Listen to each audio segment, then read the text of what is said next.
So thanks for the introduction. I'm not going to repeat my name, but I'm co-founder of Heyday.ai, as mentioned. And today I'm going to talk to you about, because I only have 5 minutes, so I'll try to condense 25 minutes into 5, about the rise of what I like to call the conversational economy. So every decade or so, there's a new internet paradigm that's kind of either taking over or augmenting the previous one. Back in, it seems like ages ago, but back in the late 20th century, web portals was pretty much the way we experienced the web, right? And then search engine came up and we started to kind of organize the web better, make it readily available and accessible.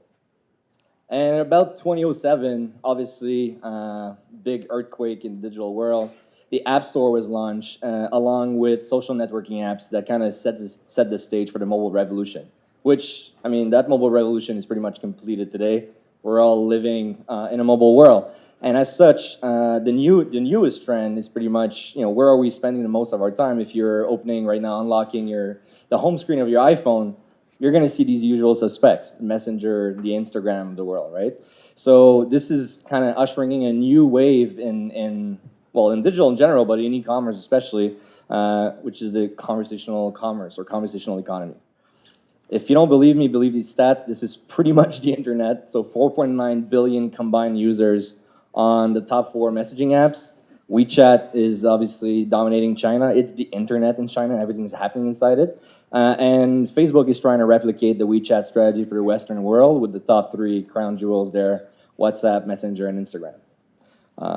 With every revolution in communication, well, it inevitably leads to a revolution in commerce.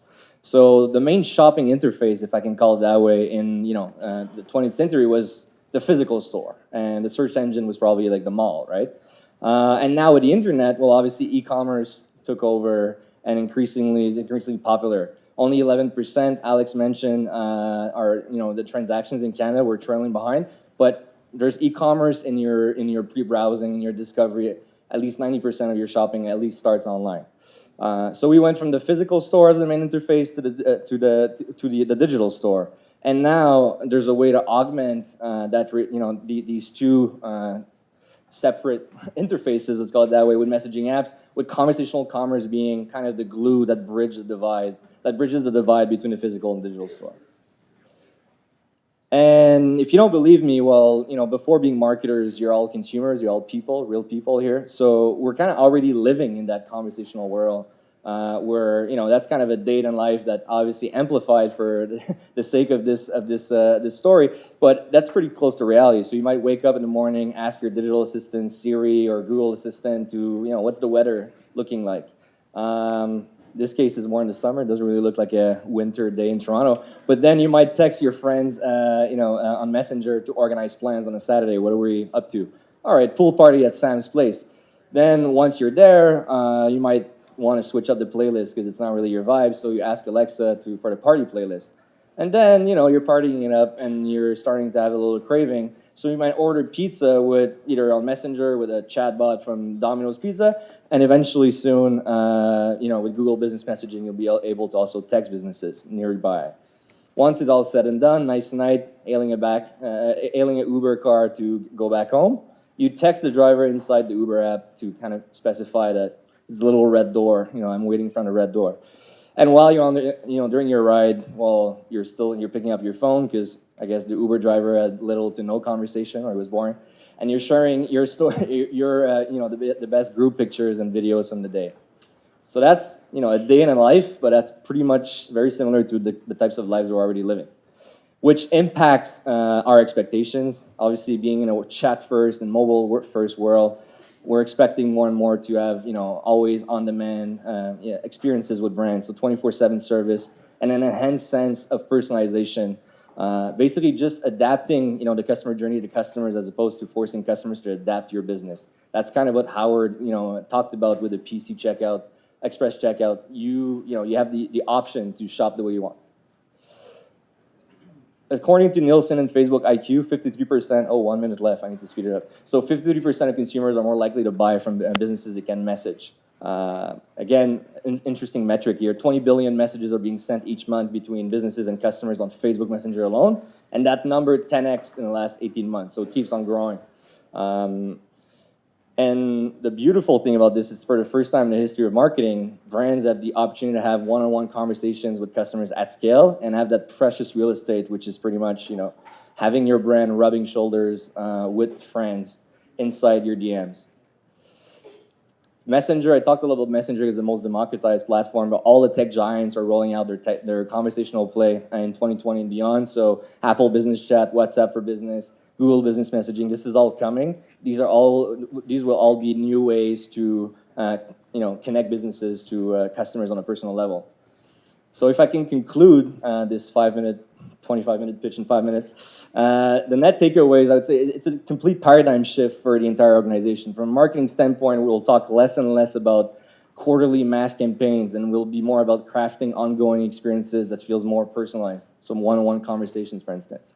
From a sales and finance standpoint, we'll focus less on transactions and unit margins, which feel more, short term in terms of thinking, and focus more on relationships and customer lifetime value.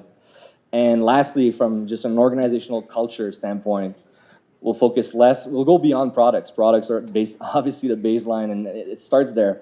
But customer experience will be the true differentiator in this hyper-connected world. And again, I think the challenge and the opportunity here in the conversational world is to turn brands into virtual friends, trusted advisors, brands that act more like trusted advisors than advertisers, basically. That's it.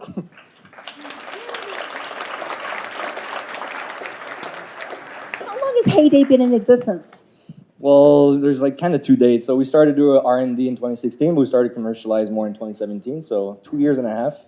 We're now 45 people, so I'm a little tired already. Based in Montreal. Yeah, based in Montreal, but open for business. I mean, we're based in Montreal, but just like today, I'm in Toronto. My partners are in London and in the UK, Montreal. So we're trying to expand, yeah. Awesome. Oh, here you go. Yeah.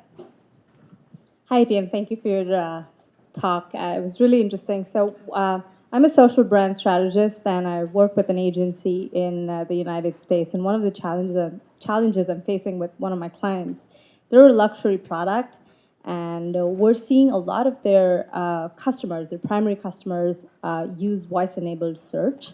And the product requires a lot of upfront research when it comes to path to purchase. But we're seeing as a trend within path to purchase, a lot of voice-enabled research lends into low involvement consumer products and not luxury products. So how is it that we can either find ways to sort of incorporate that technology into making sure that they're thinking about our brand that early on when they're sort of using their voice-enabled products, or sort of make sure that there's a touch point of our brand in some way when they're researching about the product if it's not voice enabled. Good question. I mean, voice enabled. I find voice and messaging apps are kind of two separate beasts. I find, especially with voice, that brands should resist the temptation to be transactional. It's all about kind of just being useful.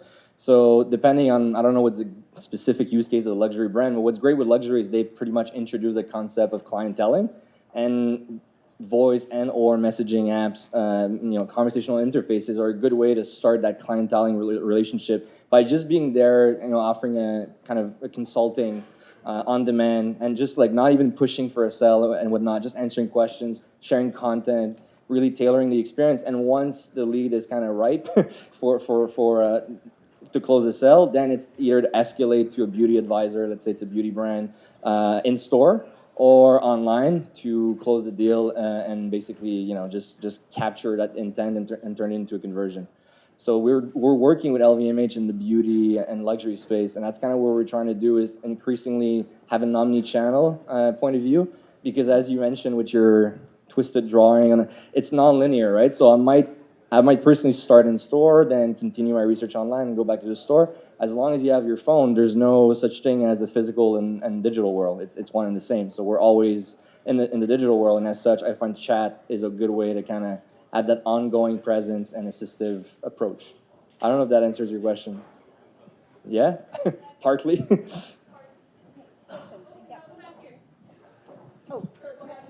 Yeah, sure.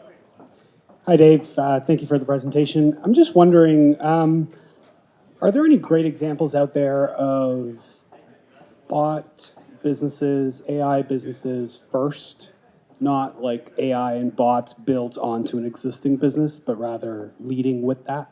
Actually, there's a Toronto startup slash scale up called Snap Travel. I find they basically build their they actually build their entire business on chat first. So that would be a good case study to look at. But obviously, in our case, we're working mostly with retailers and e-commerce brands. So we're helping retailers, develop their direct-to-consumer strategy. And having a direct-to-consumer channel like chat is kind of a cornerstone to that strategy. So I think it's more of a supplement than the core of the strategy. But increasingly, as people are spending the most of their time there, usually brands gravitate where, around where customers spend the most of their time. So it just makes sense in the future.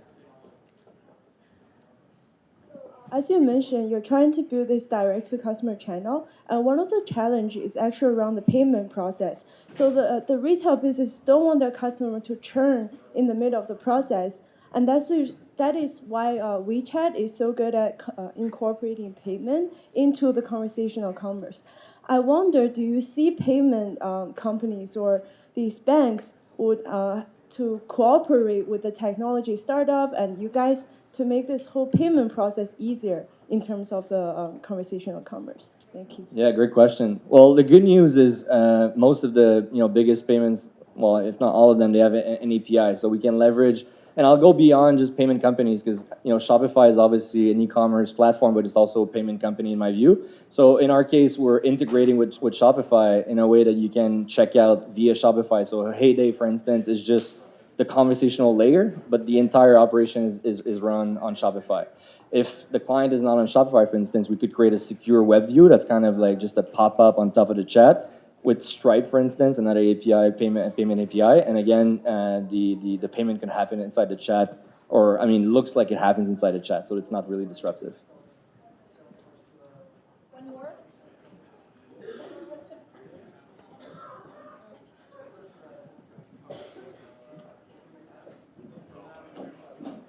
Just a quick one on demographics. Do you see Gen Z, Millennials, or other generations more likely to be using chat and conversational AI versus others? Very good question.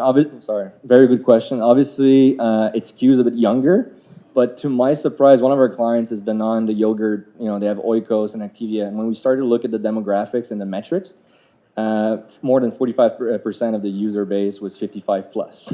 So I was happily surprised. And for them, it was also a strategy to kind of avoid, get their call center getting flooded because they're getting a lot of questions about, can I get a coupon, or what's inside your ingredients and whatnot. And that's where the chatbot kind of alleviated the pressure. So I think it's skewed, in all honesty, I think it's skewed a bit younger because the younger generation is tech hungry.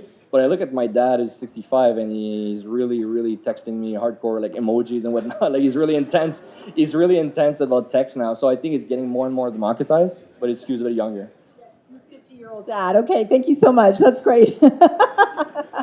He's 65. Thank you very much. That was amazing. Awesome.